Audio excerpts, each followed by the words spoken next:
Welcome. आज के इस तजिए में हम एक ऐसी प्रॉब्लम को बिल्कुल रूट से सॉल्व करने वाले हैं जो ऑनेस्टली हर बिगिनर स्टूडेंट फेस करता है। जरा इमेजिन करें, आप अपने क्लासरूम में बैठे हैं, प्रोफेसर का लेक्चर आपको 100% समझ आ रहा है, आप बुक्स भी इजीली पढ़ लेते हैं, लेकिन जैसे ही प्रोफेसर आपसे अचानक इंग्लिश में कोई सवाल पूछते हैं ना, एक अजीब सी खामोशी छा जाती है, राइट? वर्ड्स दिमाग में तो घूम रहे होते हैं पर जुबान पर नहीं आते। आज हम इस पैसिव रीडिंग को एक्टिव स्पीकिंग में बदलने का पूरा ब्लूप्रिंट डिकोड करेंगे। हम एक ऐसी स्टूडेंट की रियल जर्नी ट्रैक करेंगे जो क्लास में बोलने से लिटरली डरती थी, और देखेंगे कि कैसे उसने अपनी बेसिक रीडिंग स्किल्स को एक्चुअल कॉन्फिडेंट स्पोकन फ्लुएंसी में ट्रांसफॉर्म किया। तो सबसे पहले माँ अपने आप से ये सवाल पूछिए, आप इंग्लिश पढ़ तो लेते हैं पर बोल क्यों नहीं पाते? इसका जवाब एक्चुअली बहुत सिंपल है। देखें, जब हम चुपचाप साइलेंटली पढ़ते हैं तो हमारा दिमाग सिर्फ इन्फॉर्मेशन रिसीव कर रहा होता है। हमारी बोलने के जो मसल्स हैं, हमारी वोकल कॉर्ड्स, हमारी जुबान, वो तो प्रैक्टिस ही नहीं कर रहे होते। रीडिंग अकेले बिल्कुल काफ़ी नहीं है। अगर आप सच में क्लासरूम में कॉन्फिडेंटली पार्टिसिपेट करना चाहते हैं तो आपको एक्टिव रीडिंग की ज़रूरत है। ये वो मास्टर की है जो आपकी स्पीकिंग एबिलिटीज़ को फाइनली अनलॉक करेगी। Okay, let's dive into this. Step 1. Choose the right books and texts. हमारी स्टूडेंट अपनी इस जर्नी का आगाज एक रियल कॉम्प्लेक्स न्यूज़पेपर आर्टिकल या बुक से करती है। हम कोई बच्चों वाली किताबें नहीं पढ़ने वाले। मिसाल के तौर पर हम यूएस ईरान रिलेशंस के बारे में एक हैवी जियोपॉलिटिकल टेक्स्ट लेते हैं। यहाँ हम इन फैक्ट्स को बिल्कुल न्यूट्रली देख रहे हैं, सिर्फ अपनी प्रैक्टिस के लिए। इस टेक्स्ट में लिखा है कि यूएस को ईरान के न्यूक्लियर वेपन्स का डर है। दोनों ममालिक मिडिल ईस्ट में अपना इन्फ्लुएंस बढ़ाना चाहते हैं, और हाँ, दुनिया के 20% ऑयल रूट्स यानी स्ट्रेट ऑफ हॉर्मुज को प्रोटेक्ट करने का मसला है। साथ ही मिलिट्री सिक्योरिटी और 1979 से चली आ रही दुश्मनी का जिक्र है। अब एक बिगिनर जब इतना हैवी पॉलिटिकल टेक्स्ट देखता है तो जाहिर है घबरा जाता है। तो इस सिचुएशन को हैंडल कैसे किया जाए? मूव करते हैं अगले स्टेप पर। Step 2. The 3 step reading method.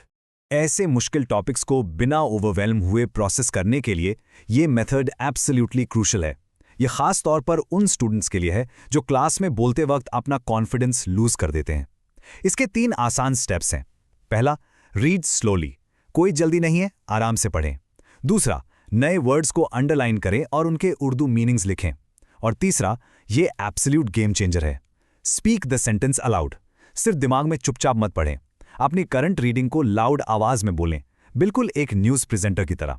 आपकी आवाज आपके अपने कानों तक जरूर जानी चाहिए। Now what's really interesting is this next part. Step 3. The copy plus convert method. इस टेक्निक में क्या होता है कि स्टूडेंट कॉम्प्लेक्स सेंटेंसेस को अपने आसान अल्फाज में यानी सिंपल इंग्लिश में कन्वर्ट करता है। चलिए पहला रियल लाइफ एग्जांपल देखते हैं। ओरिजिनल टेक्स्ट कहता है the US believes Iran might develop nuclear weapons. अब एक बिगिनर के लिए क्लास में ये बोलना थोड़ा इंटिमिडेटिंग लग सकता है, तो इसको आराम से कन्वर्ट करें, America thinks Iran will make atomic bombs.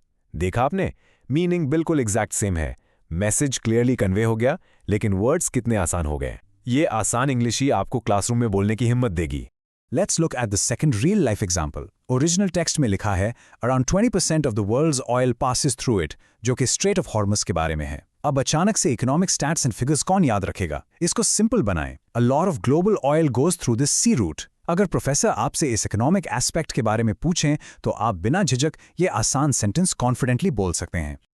और ये रहा हमारा तीसरा एग्जाम्पल। ओरिजिनल जियोपॉलिटिक्स लैंग्वेज थोड़ी फॉर्मल है, both sides compete for regional power. इससे बस अपनी जुबान में कन्वर्ट करके बोलिए, both countries want to be the boss in the Middle East. ये ट्रिक क्लियरली साबित करती है कि आपकी इंग्लिश बेसिक या थोड़ी ब्रोकन भी हो तो कोई मसला नहीं है, कम्युनिकेशन जरूरी है, परफेक्ट ग्रामर नहीं। So how do we actually practice this every single day? Step 4. Daily speaking routine. Reading और कन्वर्जन करने के बाद अगला अहम कदम है बुक बंद करके उसे मेमोरी से आउट लाउड एक्सप्लेन करना। एक बिगिनर स्टूडेंट को दिन में सिर्फ 2 से 3 घंटे निकालने हैं इस रियलिस्टिक डेली रूटीन के लिए। 40 मिनट्स रीडिंग को दें, जहां आप वोकैबुलरी एब्जॉर्ब करें। फिर 40 मिनट स्पीकिंग के लिए। इसमें आप हर सेंटेंस को 3 बार लाउडली रिपीट करेंगे और अपना वॉइस रिकॉर्ड करेंगे ताकि अपनी मिस्टेक्स खुद सुन सकें। और एंड में 30 मिनट्स लिसनिंग, जहां आप सबटाइटल्स के साथ इंग्लिश वीडियोस देखेंगे। Very simple, right? लेकिन वेट, इन 3 घंटों के अलावा भी एक काम है जो आपने सारा दिन करना है। आपको उर्दू में सोचना बंद करना होगा। You have to think in simple English all day. जब आप दिमाग में पहले उर्दू में सोचते हैं और फिर बोलने से पहले उसे इंग्लिश में ट्रांसलेट करते हैं तो एग्जैक्टली इसी वजह से क्लास में बोलते वक्त पॉजेज आते हैं। छोटी छोटी बातें सिंपल इंग्लिश में सोचें, लाइक आई नीड वाटर या I am going to the kitchen. It makes a massive difference. And this brilliantly illustrates our next point, the weekly progress plan. अगर हमारी स्टूडेंट इस रूटीन को लगातार फॉलो करें तो एक महीने में उसकी ट्रांसफॉर्मेशन कुछ इस तरह होगी। वीक 1 में वो सिर्फ बेसिक सेंटेंसेस पर और लाउड स्पीकिंग पर फोकस करती है। वीक 2 आते आते वो उन्हीं कन्वर्ट किए हुए आसान सेंटेंसेस को जोड़कर डेली 1 से 2 मिनट तक कंटिन्यूसली बोलना शुरू कर देती है। वीक 3 तक she is speaking on proper topics like daily life या यही यूएस ईरान वाली न्यूज़। और वीक 4 में वो स्टूडेंट जो क्लास में डर के मारे एक लफ्ज नहीं बोल पाती थी, अब बिना रुके 5 से 10 मिनट तक कॉन्फिडेंटली किसी भी टॉपिक को एक्सप्लेन कर सकती है। To really speed this up, let's look at some powerful tricks for fluency. इस लेवल की फ्लुएंसी जल्दी हासिल करने के लिए सबसे पहली ट्रिक है शैडोइंग टेक्निक। इसका मतलब सिंपल है, सबटाइटल वीडियो सुनते वक्त स्पीकर के बिल्कुल साथ साथ उन्हीं के साथ बोलना, उनके एग्जैक्ट एक्सेंट और टोन को लिटरली कॉपी करने की कोशिश करें। ये प्रैक्टिस आपके बोलने के अंदाज को बहुत नेचुरल बनाती है और प्रोनाउंसिएशन की झिझक को हमेशा के लिए ख़त्म कर देती है।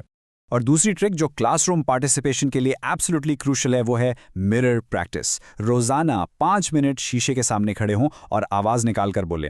जब आप शीशे में खुद को देखते हुए इंग्लिश बोलते हैं तो आप एक्चुअली आई कांटेक्ट मेंटेन करना सीखते हैं। बिलीव मी, जो शख्स शीशे में खुद से आंख मिलाकर बात कर सकता है वो क्लास में प्रोफेसर या बाकी स्टूडेंट्स की आंखों में देखकर बात करने से फिर कभी नहीं घबराएगा। Finally, let's quickly cover common mistakes to avoid. Fluency की इस जर्नी पर कुछ ऐसी कॉमन गलतियां हैं जो आपकी सारी मेहनत ज़ाया कर सकती हैं। पहली गलती, सिर्फ पढ़ना और बोलना बिल्कुल नहीं। जैसा कि हमने स्टार्ट में डिस्कस किया, खामोशी से पढ़ना स्पीकिंग इंप्रूव नहीं करेगा। दूसरी, सिर्फ ग्रामर रूल्स का रट्टा लगाना। अगर आप कॉन्स्टेंटली ग्रामर में फंसे रहेंगे तो बिलीव मी, सेंटेंस कभी मुंह से निकलेगा ही नहीं। और तीसरी सबसे बड़ी गलती, परफेक्ट होने का इंतजार करना। ब्रोकन इंग्लिश बोले कोई बात नहीं, पर बोलें ज़रूर। हमेशा याद रखें, गलतियां करना दरअसल आपकी तरक्की की निशानी है। मिस्टेक्स इक्वल प्रोग्रेस, लेकिन खामोश रहना उसका मतलब है आप आगे नहीं बढ़ रहे। Silence equals no progress. तो अब इस सारी डिस्कशन के बाद आपसे मेरा एक आखिरी सवाल है, क्या कल आप क्लास में पहले की तरह खामोश बैठे रहेंगे या आज ही अपनी पसंदीदा किताब उठाकर ऊंची आवाज में गलतियां करना शुरू करेंगे? The choice is entirely yours. Keep learning and start speaking.